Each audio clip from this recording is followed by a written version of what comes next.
बहरमपुर नाम के गांव में संजय करके एक कुम्हार था। वह तरह तरह के मिट्टी के बर्तन बनाकर बेचता था। उसका बीवी और बेटा भी उसके बहुत मदद करते थे। गांव के सभी लोग संजय के पास ही आकर मिट्टी के बर्तन खरीदते थे। कुछ दिन ऐसा गुजरने के बाद हिम्मत सिंह करके एक व्यापारी उसके पास आया और ऐसा बोला, देखो संजय, मैं लाखों रुपए इन्वेस्ट करके एक मिट्टी के बर्तन का फैक्ट्री लगा रहा हूँ। इसीलिए तुम अपना व्यापार बंद करके कुछ और काम कर लेना, नहीं तो भूखे मर जाओगे। हा हा हा हा हा। तभी संजय के पत्नी ने, ये क्या है जी, ये कारोबार लगा रहा है तो हमें क्यों धमकी दे रहा है? अब हम क्या करें? उसकी बात सही है भगवान, अगर वो फैक्ट्री लगा रहा है तो बर्तन भी बहुत अच्छे होंगे। सभी उसके पास जाकर ही खरीदेंगे। हमको कुछ और काम करना होगा। एक काम करेंगे, हम मिट्टी के तरह तरह के खिलौने बनाएंगे और वैसे भी आजकल उसका बहुत डिमांड है। ऐसा सोचकर संजय ने तरह तरह के मिट्टी के खिलौने बनाना शुरू कर दिया। देखते ही देखते उसका सेल्स बढ़ जाता है। सारे बच्चे संजय के पास के खिलौने खरीदने लगे। ये बात जब हिम्मत सिंह को पता चल जाता है, वो एक योजना बनाता है। एक रात को हिम्मत सिंह और कुछ गुंडे आकर संजय का पहिया और सारे मिट्टी के खिलौने तोड़ देते हैं। अगले दिन जब संजय ये सब देखता है, तभी वह सिर पकड़कर बैठ जाता है। अचानक उस टूटी हुई पहिए में से एक स्वामी जी प्रकट होते हैं। बेटा संजय, मैं तुम्हारी दुख समझ सकता हूँ। मैं तुमको सोने के खिलौने बनाने वाला एक अद्भुत पहिया देता हूँ। उसके ऊपर तुम मिट्टी रखना, बस वह एक सुंदर सोने के खिलौने बन जाएगा। तभी उसकी बीवी ने, आपको बहुत बहुत धन्यवाद स्वामी जी। तभी स्वामी जी अदृश्य हो जाते हैं। तुरंत उसकी बीवी ने मिट्टी के ढेले को उस मैजिक व्हील पे रखा और देखते ही देखते उस मिट्टी का ढेला एक सोने की बस के खिलौने में बदल गया। ऐसा ही जब भी संजय मिट्टी के ढेले को रखा, वह जादुई पहिए ने तरह तरह के सोने के खिलौना देती थी और फिर से संजय का व्यापार चल पड़ता है। वह अपने घर के सामने ही एक दुकान भी खोल देता है। ये बात हिम्मत सिंह को पता चल जाता है। अरे ये संजय मेरी बात ऐसा नहीं सुनेगा, आज ही जाकर उसको सबक सिखाता हूँ। ऐसा बोलकर फिर से कुछ गुंडों को लेकर संजय के घर पहुंच जाता है और वह जैसे ही उस खिलौनों को तोड़ने लगता है, उनमें अचानक जान आ जाती है और विशाल खिलौने बन जाते हैं। तभी सारे मिलके संजय के पीछे पड़ते हैं। ऐसा संजय और उसके आदमी उस जादुई पहिए के ऊपर गिर जाते हैं। तभी उस पहिए ने सबको जोर से घुमा घुमा कर एक ही बार सबको बहुत दूर ऊपर फेंक देती है। जब ये सब आवाज सुनकर संजय बाहर आकर देखा तो वहां पर खिलौने फिर से छोटे हो गए और सब कुछ शांत था। ऐसा उस जादुई पहिए ने हिम्मत सिंह को सबक सिखाई और संजय आराम से व्यापार करने लगा। मुर्गी के अंडे की सब्जी। प्रबल नाम का एक किसान था। उसका खेत पूरी तरह बेकार हो चुका था। लाख मेहनत करने के बाद भी खेत से कुछ फायदा ना मिला। हे भगवान, समझ नहीं आता क्या करूं, खेत में तो कुछ उगता ही नहीं। प्रबल चिंतित रहने लगा और उसने खेत पर जाना भी बंद कर दिया। कई दिन बीते। वह इतना चिंतित हुआ कि बीमार हो गया और बिस्तर से उठ भी नहीं पाता था। ये आपको क्या हो गया?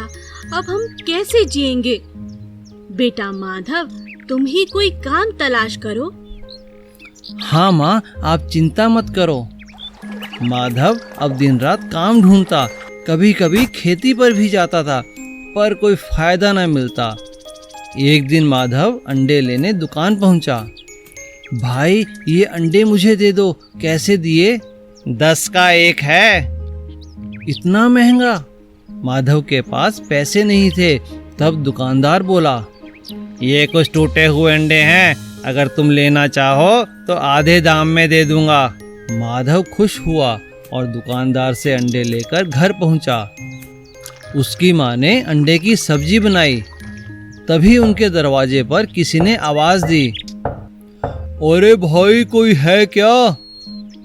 कहिए, कौन है? हम यात्री हैं, हमें बहुत दूर जाना है।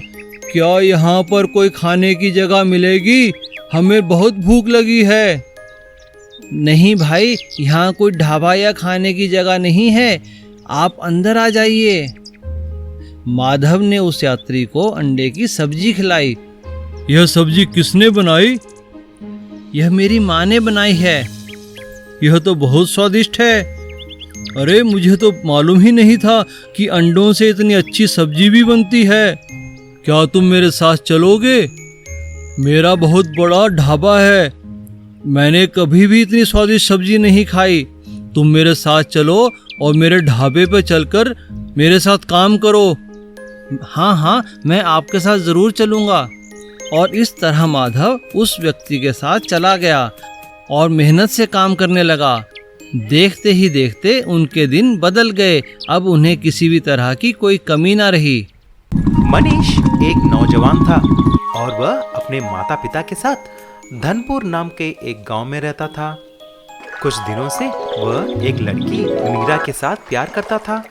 इसीलिए मनीष ने मीरा को लेकर अपने घर चला जाता है और अपने माता पिता को दिखाता है। छी छी, तुमने गांव में मेरा इज्जत निकाल दी। तुमको जाकर इसी से प्यार करना था क्या? पिताजी, आप कुछ भी बोलो, मीरा एक अच्छी लड़की है और मैं इससे ही शादी करना चाहता हूँ। अच्छा तो ठीक है, अभी के अभी तुम मेरे घर से निकल जाओ, चले जाओ और फिर कभी तुम्हारा मुंह मत दिखाओ। ऐसा मनीष और मीरा एक मंदिर में शादी कर लेते हैं और उसी गांव में एक घर किराए पे लेते हैं। कुछ साल के बाद उन्हें एक लड़का होता है जिसका नाम था संजय। देखते ही देखते संजय 7 साल का हो जाता है।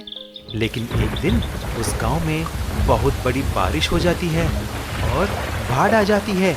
सारे घर डूबकर बहने लगे। ऐसा ही मनीष और मीरा का घर भी बह जाती है। तभी तीनों मिलकर मनीष के पिता के घर आते हैं।